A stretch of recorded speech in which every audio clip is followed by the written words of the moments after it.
মা শোনো, আমি আর জয় ঠিক করলাম এবার থেকে তুমি 1 মাস করে আমার কাছে থাকবে আর 1 মাস জয়ের কাছে থাকবে। অনুরাধা দেবী বলেন, এ তুই কি বলছিস খোকা? তোর বাবা গেছেন 6 মাসও হয়নি। আমার বাড়ি ছেড়ে আমি কেন জয়ের কাছে থাকব? মিতালি বলে, কেন মা, জয়ও তো আপনাদের ছেলে। আপনারাই তো ওকে রাস্তা থেকে তুলে এনে দত্তক নিয়েছিলেন। জয়ের পরিচয় তো ও আপনাদের ছেলে। তাছাড়া বাবা তো অর্ধেক সম্পত্তি জয়কে লিখে দিয়েছেন। তাহলে মা বাবার দায়িত্বটাও তো দুজনের হওয়া উচিত। সব দায়িত্ব কি আপনার ছেলের একার? কিন্তু বড় বৌমা, তোমার বাবা চিকিৎসার খরচ তো ছোট খোকা পাঠাতো। টাকা পাঠালেই কি সব হয়ে যায় মা? বাবার দেখাশোনা আপনি করতেন ঠিকই, কিন্তু আমাদের রান্না, আবার বাবার জন্য আলাদা রুগীর পথ্য করা, সেসব তো আমি একাই করেছি। আপনার ছোট বৌমা মাঝে মাঝে আসতো, দেখে চলে যেত। বৌমা, সে তো চাকরি করে, এখানে এসে থাকবে কি করে? ঠিকই তো মা, সে চাকরি করে আর আমি তো বেকার। আমি যে এই এত বছর ধরে সংসার সামলে 2 বাচ্চাকে বড় করলাম, সেসব তো আপনার চোখে পড়েনি কখনো। কিন্তু বৌমা, এই এতগুলো বছর তো তুমি একা সংসার সামলাওনি মা। আমি তো তোমার হাতে হাতে সাহায্য করতাম, আর রান্নাটাও তো করতাম। এই কয়েক মাস তোমার বাবা অসুস্থ হওয়াতে আমি রান্নাঘরে যেতে পারিনি। এখনো তো আপনি কোনো কাজ করেন না। কি করব বলো বৌমা?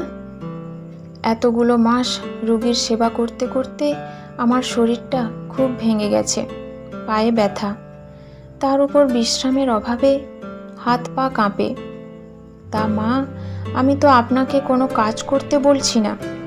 মাঝে মাঝে ওদের ওখানে থাকুন, দেখুন আপনার রাস্তা থেকে তুলে আনা পালিত পুত্র, চাকরি করা বৌমা কেমন আপনার সেবা করে। সন্ধেবেলা শুভ অফিস থেকে ফিরে বলে, মা, কাল সকালে রেডি হয়ে থাকবে। আমি অফিস যাওয়ার সময় তোমাকে ওদের বাড়ির সামনে নামিয়ে দিয়ে অফিসে চলে যাব। বাস থেকে নামতেই অনুরাধা দেবী দেখেন জয় দাঁড়িয়ে আছে। অনুরাধা দেবী জয়ের বাড়িতে আগে কয়েকবার এসেছিলেন। জয় চাবি দিয়ে দরজা খুলে ভেতরে ঢুকে। বৌমা কি অফিসে? না মা, আমরা দুজনেই আজ ছুটি নিয়েছি। ও গেছে ছেলেকে স্কুলে দিতে, এসে যাবে। জয় বলে, জানো তো মা, বুম্বা মানে তোমার নাতি আজ কিছুতেই স্কুলে যেতে চাইছিল না। যেদিন থেকে শুনেছে ওর ঠাম্মি এখানে এসে থাকবে, ওকে আর পায় কে? কাল থেকে তো ঠাম্মি কখন আসবে, ঠাম্মি কখন আসবে বলে বলে মাথা খারাপ করে দিয়েছে। আজ স্কুল যাওয়ার সময় ওর মাকে বলছিল, স্কুলে আজ যাচ্ছি, ঠিক আছে, স্কুল থেকে এসে আমি ঠাম্মার কাছেই থাকবো। তুমি আমাকে তোমার ঘরে একদম ডাকবে না, বলে দিলাম। আবার ও কি বায়না করে রেখেছে বলো তো মা? ঠাম্মি যতদিন এখানে থাকবে ও ঠাম্মির কাছেই খাবে, ঘুমাবে, সব করবে।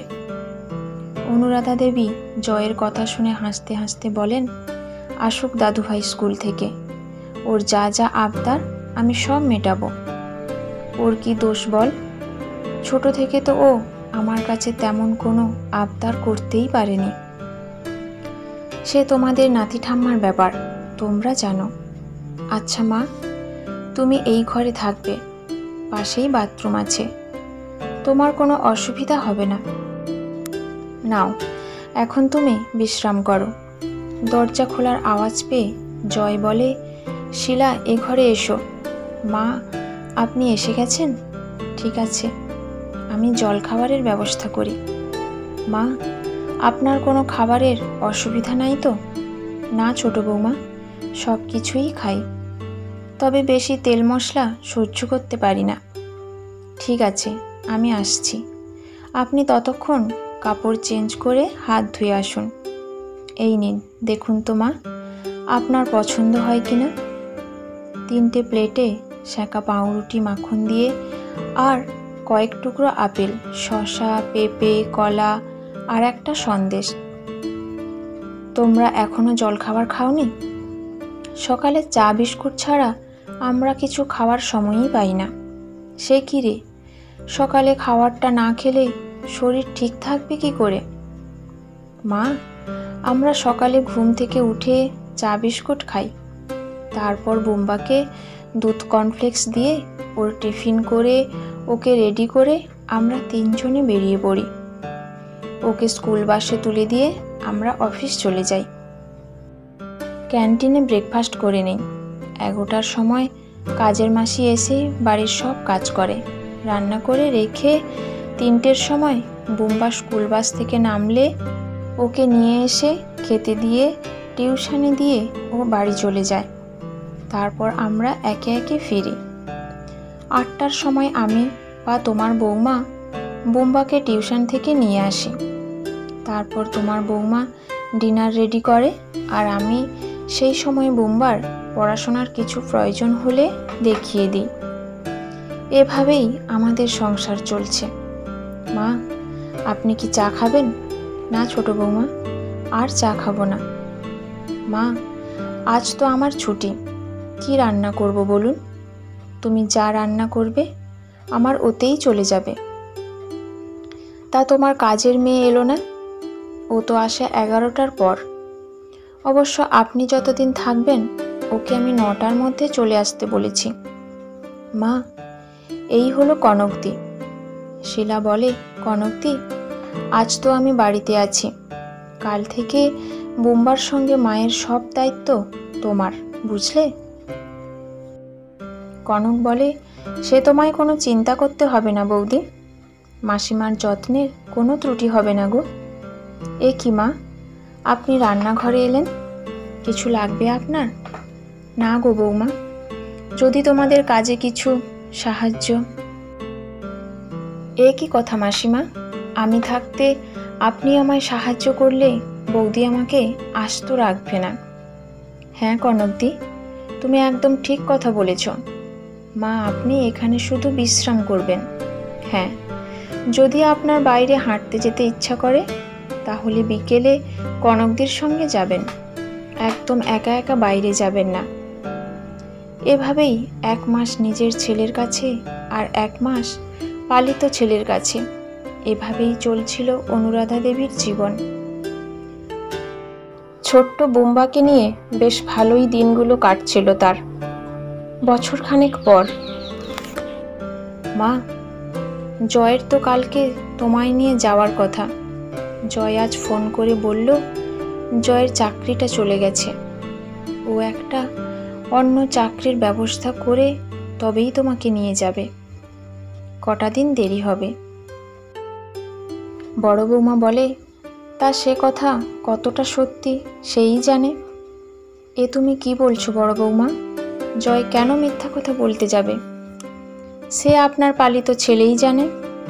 তা মা, আপনার ছোট বৌমা তো আর আমার মতো বেকার না, মোটা টাকা মাইনে পায়, সে আপনার দায়িত্ব নিতে পারছে না। দিদিভাই, তুমি একদম ঠিক কথা বলেছ। এ কি ছোট বৌমা তুমি? হ্যাঁ মা, আমিই এলাম আপনাকে নিতে। আপনার ছেলে তো এখন রোজ কাজের খোঁজে বেরোচ্ছে, তাই তো আমিই এলাম আমার মাকে নিয়ে যেতে। সেই কোন ছোটবেলায় আমি আমার মাকে হারিয়েছি, ভেবেছিলাম বিয়ের পর মা পাবো, সেটাও তো তুমি হতে দাওনি দিদিভাই। আমি তো চাকরি করতে চাইনি, কিন্তু তুমি প্রতি পদে পদে আমাকে মনে করাতে আমি এ বাড়ির কেউ না, তুমিই একমাত্র মিত্র বাড়ির বউ। আমার স্বামীকে রাস্তা থেকে কুড়িয়ে আনা হয়েছিল। আমার স্বামী রোজগার কম করত বলে মাঝে মাঝেই কথা শোনাতে। যেদিন তুমি খেতে দিতে আমার স্বামীকে 2টোর বেশি রুটি দিতে না, মাছের পিসও ছোট দিতে। দেখুন মা, দেখুন আপনার ছোট বৌমা আমার নামে কী সব মিথ্যে বদনাম দিচ্ছে। অনুরাধা দেবী বলেন, বড় বৌমা একটা কথা বলি, আমার বয়স হয়েছে, সব কিছুতে থাকি না, যাতে ঝামেলা বাড়ে। তা বলে কি ভেবেছিলে আমার চোখে কিছুই পড়েনি, কানে কি কিছুই শুনিনি? সবই দেখেছি, সবই শুনেছি। খালি অশান্তি হওয়ার ভয়ে কালা বোবা অন্ধ সেজেছিলাম। তার উপর তোমাদের বাবা তখন শয্যাশায়ী। তার সেবা করব না তোমাদের কুটকাচালিতে যোগ দেব? শিলা বলে, দাঁড়াও দিদিভাই, আরও কয়েকটা কথা বাকি আছে, শোনো। তোমার ছেলে মেয়েকেও তুমি সেই শিক্ষা দিতে, তারা কাকার কাছে এলে কোনো আবদার করলে বলতে, ও কি তোর নিজের কাকা যে ওর কাছে আবদার করছো? সবার খাওয়া হয়ে যাওয়ার পর রান্নাঘরে তুমি আর আমি খেতে বসতাম। আমাকে পরিমাণে ভাত তরকারি কম দিয়ে বলতে, তুই তো অনেক মোটা, এই কম বয়সে এত মোটা হলে ঠাকুরপোর পাশে তোকে মানায় না, তাই একটু কম খা। এক এক দিন তো মাছও দিতে না, মাংস হলে 1 পিস দিতে। একদিন মনে আছে, মা দেখতে পেয়ে জিজ্ঞেস করতে তুমি বলেছিলে আমি ডায়েটিং করছি, বেশি দিলে আমি খাবার নষ্ট করব, তাই? সেদিন মা কি বুঝেছিলেন জানি না, কিন্তু তুমি যখন থাকতে না, কোথাও যেতে, তখন মা আমাকে আমার প্রয়োজন মতো ভাত, বাটি ভর্তি করে মাছ বা মাংস দিতেন। সংসারে দাদার সমান টাকা দেব বলে আমি চাকরির চেষ্টা করি, চাকরিও পাই। তখন তুমি বলা শুরু করলে সংসারের কাজ তুমি করছো, আর আমি বাইরে গায়ে হাওয়া লাগিয়ে বেড়াচ্ছি। তাই সেদিন মা বাবা আমাদের বলেছিলেন আমরা যেন আলাদা থাকি, আর তাও সেখানেও তুমি থেমে থাকলে না। যেদিন জানতে পারলে বাবা তার 2 ছেলেকে সম্পত্তির সমানভাবে ভাগ করে দিয়েছেন, সেদিন থেকেই মায়ের সঙ্গে ঝামেলা শুরু করলে, মাকে দুভাগ করলে। ছাড়ো সেসব কথা। মা, এইটা নিন মা। এইটা কি ছোট বৌমা? এটা সেই সম্পত্তির কাগজের উইল, এটা আমরা ফিরিয়ে দিলাম। বাবার সম্পত্তির সব আপনি আপনার নিজের ছেলেকে দিয়ে দিন, কোনো সম্পত্তি আমাদের চাই না। আমি আমার মাকে চাই, আমার সংসারে মায়ের আশীর্বাদের হাত চাই, মায়ের কোল চাই, আর আমার বোম্বার জন্য চাই ঠাকুমার সান্নিধ্য।